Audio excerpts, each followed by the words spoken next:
Hello everyone and welcome back to my channel. I'm Carla, and on this channel we talk about self-love, self-development, mindset, and spirituality. So welcome back if it's your first time here. I'm so glad to have you. And today I wanted to talk about my spiritual awakening journey. So if you have any questions on what a spiritual awakening is, because I realize that not everyone may know what that is, let me know. So I think me and a lot of other people can say that a spiritual awakening journey is not always linear. Looking back now, there were different moments where there was like a little spark, you know? It was almost like stepping stones. It wasn't just like one major aha moment. I did have last year in 2020, April or May 2020, I did have this aha moment, which I'll get to in a second. I think in 2017, when I went vegetarian, I saw my mindset change a little bit. And you know, maybe you don't know, but you will know that we are all connected. Us all as humans, animals, nature, everything. I think that might have been why when I went vegetarian and had a little more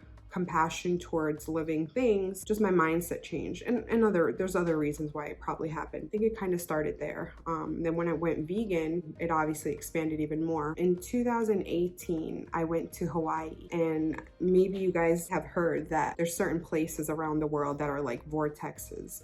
And Hawaii, they say that Hawaii is a very, very positive spiritual place, and it is. And I wasn't into spirituality at that time, but I felt, you just feel it. You just feel different there.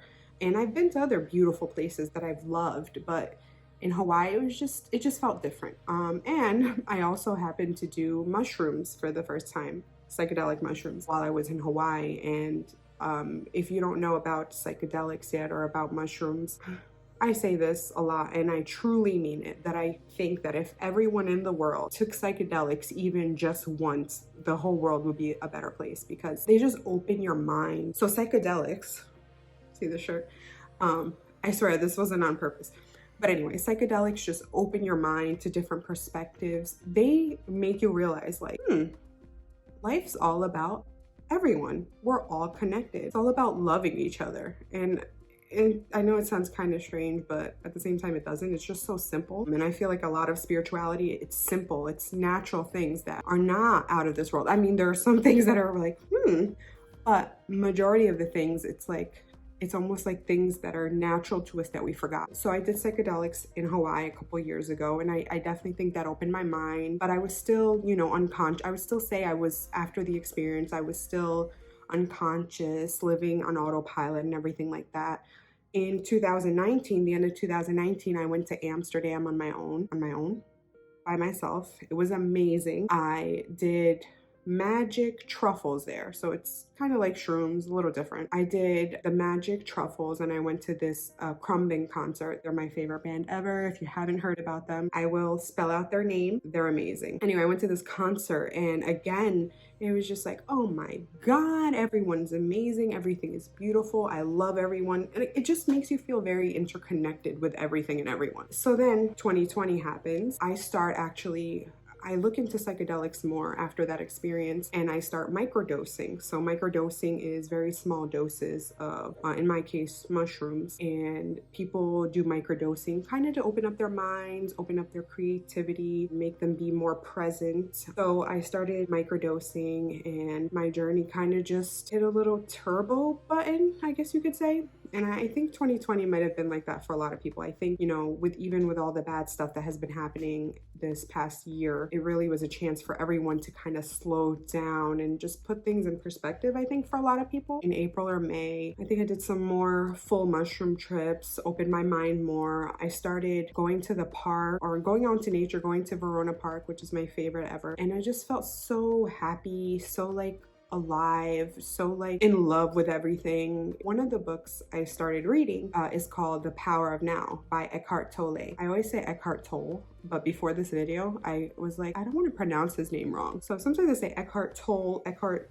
Tolle, but then I was like, the videos all said Eckhart Tolle, so I was like, let me say that in the video. Eckhart Tolle, The Power of Now, best book ever. At least for me, it's one of my favorites I've read so far, and I know it's a staple for a lot of people in this world. So I started reading The Power of Now, and I get to I'm in Verona Park. So I started going to Verona Park and reading, and I just enjoyed it. I just enjoyed being by the trees under the sun reading. I felt very happy, like I was just enjoying life, doing simple things, you know?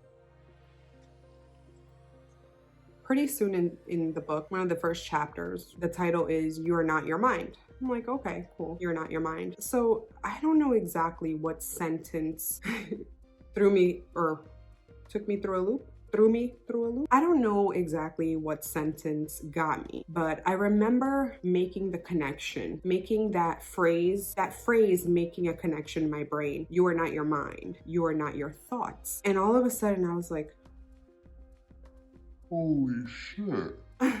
If you haven't read the book, if you've read the book, you might understand. And I'm sure there's people who have read the book and don't understand. But basically, what the book is trying to convey and convey to me is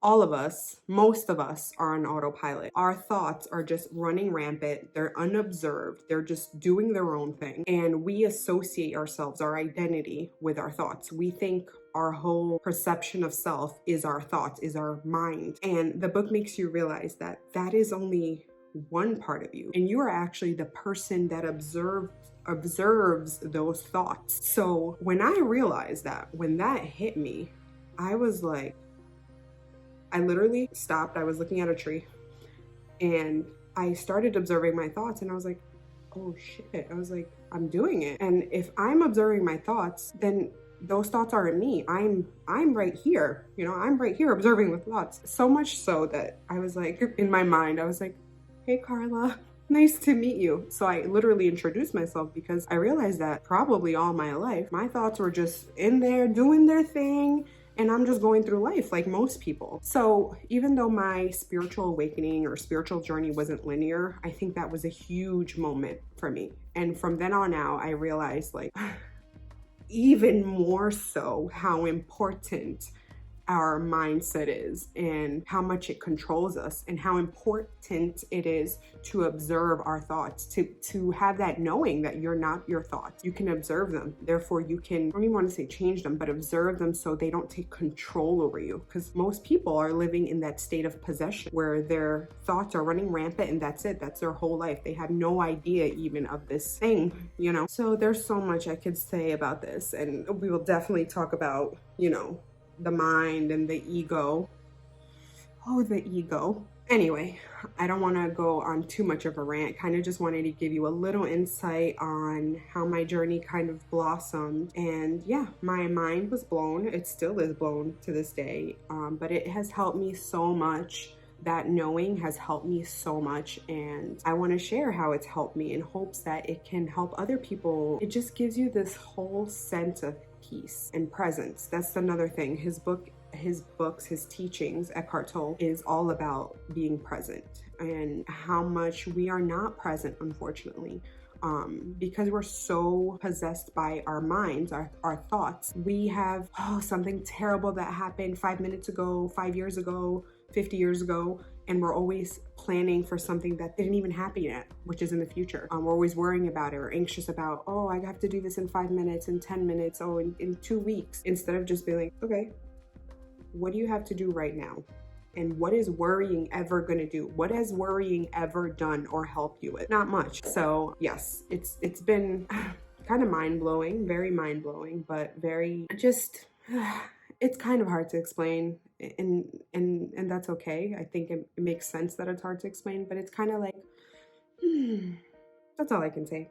Anyway, we'll talk more about this on my channel and anything else you guys might want to talk about. Thank you so much for listening. If you enjoyed my videos or this video, give me a thumbs up, please. It will really help. Subscribe to my channel, and I will talk to you guys soon. Have an amazing day, and I love you so much. Bye.